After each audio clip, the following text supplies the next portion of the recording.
Vers la sortie de l'impasse sur la crise électorale en Somalie, les dirigeants somaliens ont convenu de se réunir à Mogadiscio pour discuter du calendrier électoral. Le Forum consultatif national, composé du gouvernement fédéral de Somalie et des États membres fédérés, a répondu favorablement à l'appel lancé par le Premier ministre Mohamed Hussein Roble. En effet, les dirigeants se sont rendus à Mogadiscio pour assister aux négociations électorales.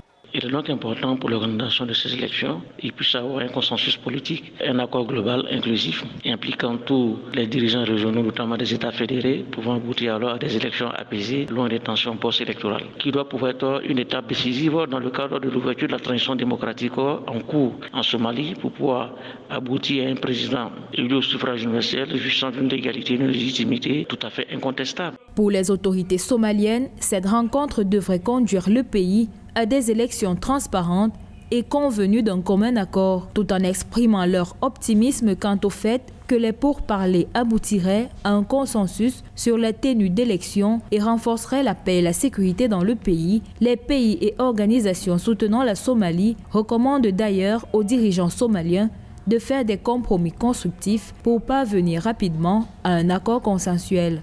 La Somalie est à la croisée des chemins, car le dernier scrutin présidentiel qui a eu lieu dans ce pays date de 1991. Donc, avec de telles élections, on va assister à un renouvellement de la classe politique somalienne, avec des leaders incarnés par plus de légitimité et par plus de légalité. La Somalie devait organiser des élections législatives et présidentielles, respectivement en novembre et décembre 2020, ainsi qu'en février 2021. Pour pallier cela, le 27 avril 2021, le président Mohamed Abdullahi Mohamed a confié au Premier ministre la tâche de diriger les pourparlers sur le processus électoral. Par ailleurs, l'envoyé spécial de l'Union africaine, John Mahama, ne prendra pas part à ce dialogue du fait du rejet de sa nomination par le président Mohamed Abdullahi Mohamed.